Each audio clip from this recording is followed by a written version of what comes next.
अंजलि वर्मा ने अपनी बेटी सोनाली की हत्या इसलिए कराई क्योंकि उसका आचरण सही नहीं था और उसके कर्मों से परिवार की बदनामी हो रही थी। लेकिन यह बात इसलिए गले नहीं उतरती क्योंकि परिवार के किसी अन्य सदस्य को इस बात की भनक तक नहीं थी।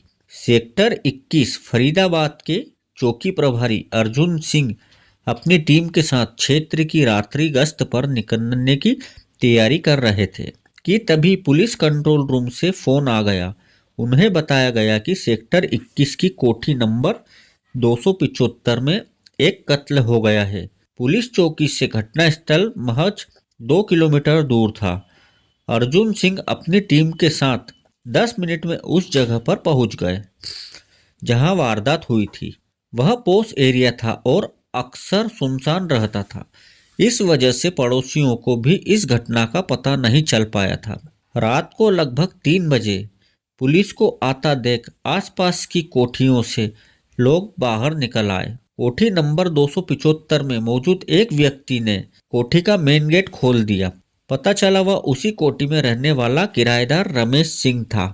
उस समय के चौकी प्रभारी अर्जुन सिंह ने अंदर जाकर देखा तो बेड पर एक लड़की मरी पड़ी थी जिसकी हत्या गला रेत कर की गई थी। बिस्तर पर खून से पूरी तरह सना हुआ था। जिस कमरे में हत्या हुई थी उसमें रखी अलमारी और उसका लॉकर खुला हुआ था। अलमारी का सारा सामान बिखरा पड़ा था। प्रथम दृश्य मामला लूटपाट का लग रहा था। ऐसा लगता था जैसे हत्यारे लूटपाट के इरादे से घर में घुसे हो और विरोध करने पर लड़की की हत्या करके कीमती सामान व नकदी लेकर फरार हो गए हो। पुलिस को सूचना कोठी की मालकिन अंजलि वर्मा ने दी थी। उसने बताया कि मृतका उसकी बेटी सोनाली है। अंजलि के अनुसार उसका पति लोकेंद्र वर्मा और 12 वर्षीय बेटा सोहन वर्मा बीते दिन सुबह ही उसकी अस्वस्थ मां को देखने बठिंडा पंजाब गए थे। वारदात के वक्त अंजलि वर्मा और सोनाली ही घर में थी।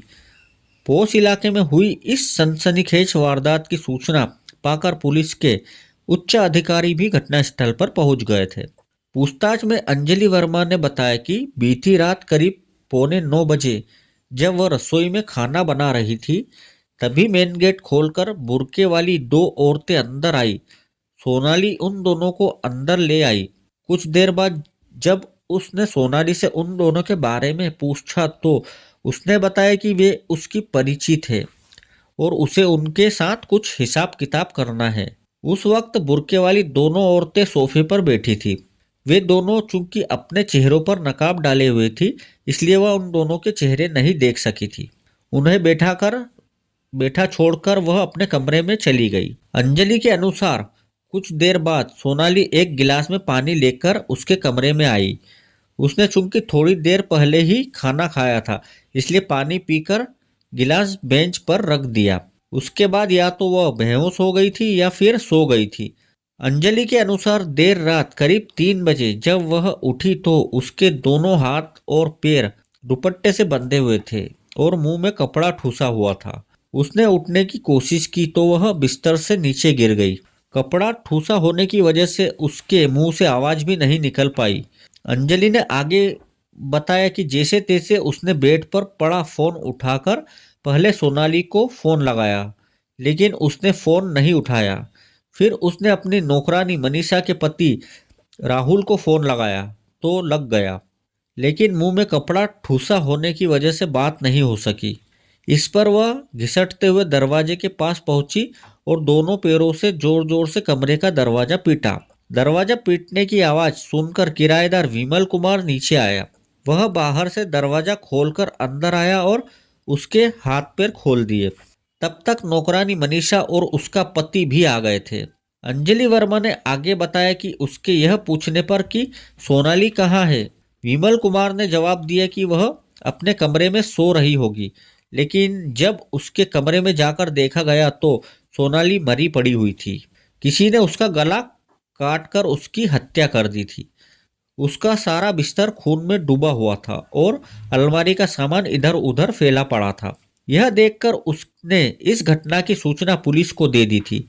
उपरोक्त बातें बताते बताते अंजलि वर्मा फूट फूट कर रोने लगी। पुलिस ने उससे नंबर लेकर उसके पति लोकेंद्र वर्मा को फोन करके इस हादसे की सूचना दी और जल्दी से जल्दी फरीदाबाद पहुंचने को कहा। इसके साथ ही पुलिस ने अंजलि की शिकायत पर अज्ञात हत्यारों के खिलाफ भादव्य की धारा 302, 394 के तहत केस दर्ज कर लिया। सुबह को एसीपी पूनम दयाल ने मामले की गंभीरता को देखते हुए इसकी जांच इलाका पुलिस की जगह उस समस्त CIS NIT incharge inspector Rajesh Kumar, sub inspector Ashish Kumar और अल्केश कुमार को सौंप दी, ताकि पोस्ट इलाके में हुई इस हत्या के मामले में जल्दी से जल्दी पर्दा उठ सके। इंस्पेक्टर राजेश कुमार ने अपनी टीम के साथ मौका वारदात का मुआयना किया। उन्होंने पुलिस, फोटोग्राफर, फिंगरप्रिंट एक्सपर्ट और फोरेंसिक टीम को भी मौके पर बुला लिया था, ताकि जरूरी सबूत जुटाए जा सके। प्राथमिक कार्रवाई के बाद मृतक का सोनाली की लाश को पोस्टमार्टम के लिए हॉस्पिटल भेज दिया गया। पोस्टमार्टम से पता चला कि उसकी मृत्यु सांस नली कट जाने के कारण हुई थी। पूछताछ और पुलिस छानबीन में पता चला कि मृतक का सोनाली के पिता लोकेंद्र वर्मा काफी समय पहले पंजाब से आकर फरीदाबाद में बस गए थे। उनका फरीदाबाद सेक्टर 21 में बिल्डिंग मटेरियल का कारोबार था। लोकेंद्र वर्मा का विवाह 1989 में भटिंडा पंजाब की अंजलि वर्मा से हुआ था। विवाह के बाद वर्मा के घर में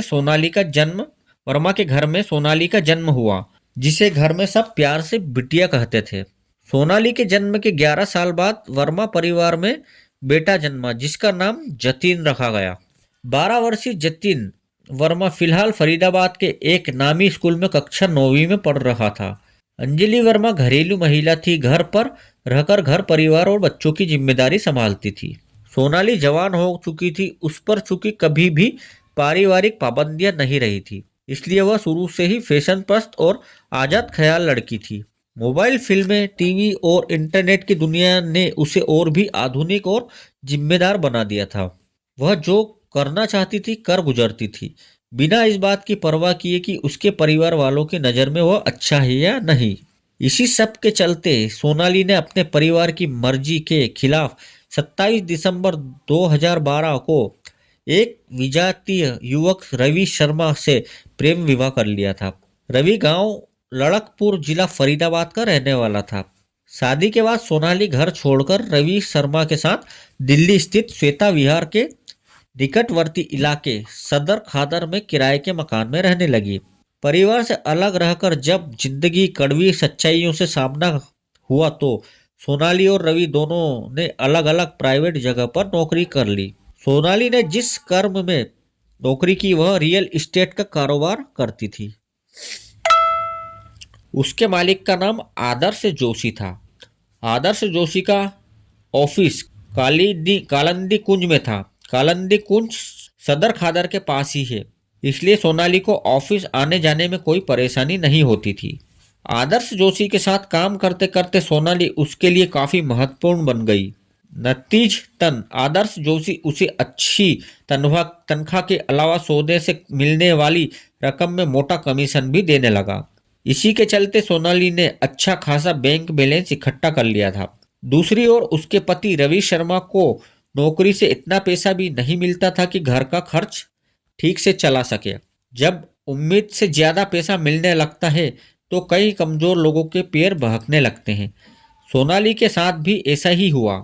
आय का स्रोत बढ़ा तो उसने शराब पीकर देर से घर आना शुरू कर दिया। रवि ने यह बात सोनाली की मां अंजलि वर्मा को बताई। मां ने अपने स्तर पर सोनाली को समझाने का प्रयास भी किया, लेकिन इससे सोनाली की दिनचर्या और व्यवहार में कोई बदलाव नहीं आया। नतीजतन पति पत्नी के बीच मतभेद बढ़ने शुरू हो गए। इस बात को लेकर रवि और सोनाली के बीच कई बार गर्मा गर्म बहस भी हुई। पति से जब ज्यादा मतभेद बढ़ गए तो सोनाली ने उसके खिलाफ दिल्ली की साकेत कोर्ट में तलाक का मुकदमा डाल दिया। इसके बाद वह 26 जुलाई 2015 को रवि का साथ छोड़कर फरीदाबाद में मां के पास आकर रहने लगी। घर लौटकर भी सोनाली में कोई बदलाव नहीं आया। अब उसने नाइट क्लब में शराब पीकर देर रात घर आना शुरू कर दिया था।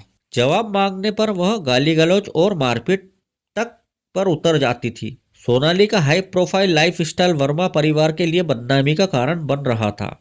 एक तो शादी के बाद भी बेटी घर में थी, दूसरे वह शराब पीकर देर रात घर लौटती थी। मां अंजलि वर्मा इस बात को लेकर तनावग्रस्त रहने लगी थी। उसकी समझ में नहीं आ रहा था कि इस समस्या का कैसे समाधान करे। यह सब चल ही रहा था कि सोनाली की हत्या हो गई। बहरहाल इंस्पेक्टर राजेश कुमार ने अपनी टीम के साथ बेहद बारीकी से घटना स्थल का मुआयना किया तो पाया कि अंजलि वर्मा द्वारा लिखाई गई रिपोर्ट और मौका वारदात पर पाए गए सबूतों में काफी झोल है। इसी को ध्यान में रखकर उन्होंने लोकेंद्र वर्मा के किराएदार राजेश सिंह, नौकरानी मनीषा व उसके पति अलकेश के अलग अलग बयान दर्ज किए। जब उन बयानों का क्रॉस चेक किया गया तो राजेश कुमार को कई बातों पर शक हुआ। मसलन सोनाली ने अंजलि को गिलास में पानी दिया था जिसे पीकर वह बेहोश हो गई थी और शायद बाद में सो गई थी। यह बात समझ के बाहर थी कि पानी क्यों दिया और उसने क्यों पिया। इंस्पेक्टर राजेश कुमार ने गिलास के बचे पानी को सूंघ कर देखा तो वह सामान्य पानी था और उसमें किसी तरह की कोई गंध नहीं थी। फिर भी उन्होंने उस पानी और गिलास को जांच के लिए प्रयोगशाला भिजवा दिया। दूसरे अंजलि वर्मा से जब दोनों बुर्के वालियों के डील डोल, शक्ल और आवाज के बारे में सवाल किए गए तो वह कोई संतोषजनक जवाब नहीं दे सकी। संदेह हुआ तो पुलिस टीम ने अंजलि वर्मा का मोबाइल फोन सर्विलांस पर ले लिया और उसके फोन की पिछले 6 महीने की कॉल डिटेल निकलवाई।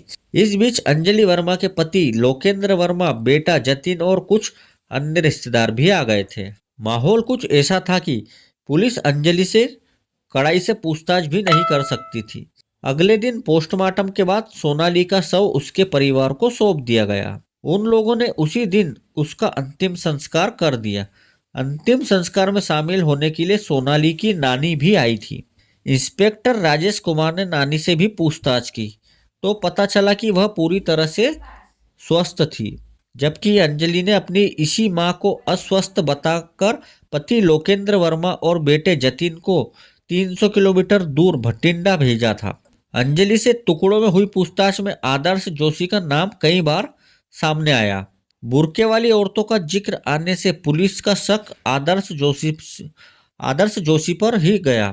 पुलिस ने आदर्श जोशी से पूछताछ की, लेकिन उसने इस मामले में अपनी कोई भी भूमिका होने से इनकार कर दिया। अलबत्ता यह जरूर माना कि सोनाली उसके यहाँ काम कर चुकी थी और वह उसे मोटा वेतन देता था। आदर्श हालांकि सोनाली की हत्या में अपनी कोई भी भूमिका होने से इनकार कर रहा था। फिर भी हत्या का मामला होने की वजह से पुलिस ने उसे पूछताछ के लिए थाने में ही बिठाए रखा था। बाद में उसे छोड़ दिया। सोनाली की हत्या की सूचना पाकर उसका पति रवि भी फरीदाबाद आ गया था। वह फिलहाल मुंबई में नौकरी कर रहा था। पुलिस ने उससे भी पूछताछ की, लेकिन हत्या में उसकी किसी भी तरह की भूमिका न मिलने पर अगले आदेश तक उसे घर छोड़कर वापस न जाने की कड़ी हिदायत देकर जाने दिया। अंजलि वर्मा के मोबाइल फोन की कॉल डिटेल पुलिस के पास आ गई। उसका गहराई से अध्ययन करने पर पुलिस को उसमें एक ऐसा नंबर मिला जिस पर अंजलि दिन के समय हफ्ते में 2 से 3 बार फोन पर बात करती थी।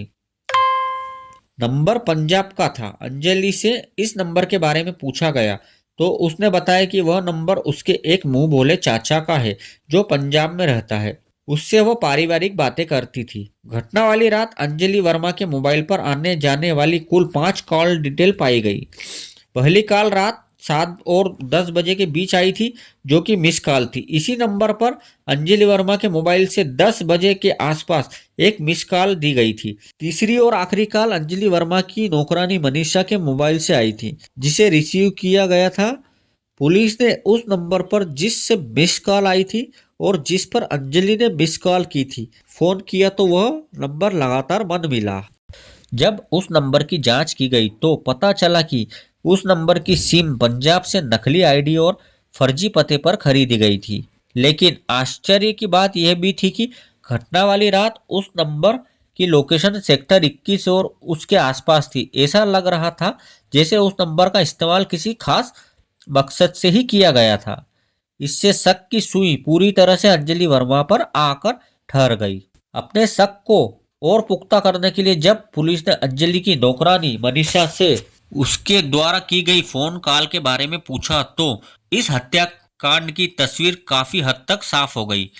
लेकिन कुछ कारणों से पुलिस अब भी अंजलि वर्मा से पुलिसिया तरीके से पूछताछ नहीं कर सकती थी, क्योंकि वह शिकायतकर्ता होने के साथ साथ महिला भी थी। अतः इंस्पेक्टर राजेश कुमार ने अपने उच्च अधिकारियों से विचार विमर्श करके 6 अक्टूबर 2015 को अंजलि हिरासत में लिया। जब मनीषा द्वारा दिए गए बयान को आधार बनाकर उसे घेरा जाने लगा, तो पहले तो वह पुलिस को बरगलाती रही, लेकिन अंत में टूट गई। आखिर उसने स्वीकार कर लिया कि उसने ही सुपारी देकर अपनी बेटी सोनाली की हत्या कराई थी। दरअसल अंजलि की नौकरानी मनीषा ने घटना वाली रात कोठी के आगे वेगेनार कार खड़ी देखी थी। बाद में उसने अंजलि को फोन करके पूछा था कि क्या घर में कोई मेहमान आया है। चूंकि अंजलि ने मनीषा की कॉल रिसीव की थी, इसीलिए यही उसके लिए मुसीबत बन गई, क्योंकि यह बात मनीषा ने पुलिस को बता दी थी। जबकि पुलिस को दिए बयान के अनुसार उस वक्त अंजलि बेहोश थी। पुलिस को दिए गए इकबालिया बयान में अंजलि वर्मा ने बताया कि सोनाली की आदतों और व्यवहार से वह तनावग्रस्त रहने लगी थी। अपनी इस समस्या को हल करने की योजना के तहत उसने अपने गांव के मुंह बोले चाचा हवलदार सुखविंदर, जो कि पठानकोट कैंट थाने में तैनात था, को हत्या की रात फरीदाबाद बुलाया। सुखविंदर अपने एक अन्य साथी के साथ वेगेनार कार से 10 अक्टूबर की देर शाम फरीदाबाद पहुंच गया था। वह अपना मोबाइल फोन पठानकोट में अपने घर छोड़ आया था, ताकि पुलिस की जांच में उस पर कोई आंच आए तो वह साबित कर सके कि वह हत्या के वक्त पठानकोट में था। सुखविंदर पंजाब से फर्जी आईडी पर खरीदी गई नई सिम अपने साथ लाया था। इसी सिम को उसने दूसरे मोबाइल में डालकर अंजलि वर्मा को मिस कॉल देकर अपने फरीदाबाद पहुंचने की सूचना दी। पूर्व नियोजित योजना के तहत अंजलि ने अपने मोबाइल से उसे मिस कॉल दी, जिसका मतलब था कि रास्ता साफ है, कभी भी अंदर आ सकते हो। इसके बाद रात के अंधेरे में सुखविंदर और उसके एक साथी ने घर के अंदर घुसकर सोनाली की गला रेतकर हत्या कर दी थी और कमरे में रखी अलमारी का सामान इधर उधर बिखेर दिया, ताकि मामला लूट व हत्या का लगे। हत्या के वक्त अंजलि वर्मा अपने बेडरूम में चली गई थी और अपने कानों को तकिए से ढक लिया था, ताकि बेटी के चीखने की आवाज उसे सुनाई नहीं दे। इस हत्या की आवाज में अंजलि वर्मा ने सुखविंदर को 2 लाख रुपए व सोने के कुछ गहने दिए थे, जिन्हें जिन्हें लेकर वह उसी रात अपने साथी के साथ पंजाब लौट गया था। अंजलि के बयान के आधार पर पुलिस ने इस मामले में भादमवी धारा 302, 494 के अलावा 34 भी जोड़ दी थी। अंजलि वर्मा को विधिवत गिरफ्तार करके फरीदाबाद की अदालत में पेश किया गया, जहां से उसे जेल भेज दिया गया। ऐसे अपराधों का अंजाम यही होता है। अपराध कभी नहीं छुपता है। ऐसे अपराध करने से पहले सोच लेना चाहिए। अतः इसका अंजाम यही होता है। साथ ही नागरिकों को इस तरह के अपराधों से सतर्क रहने की जरूरत है। धन्यवाद।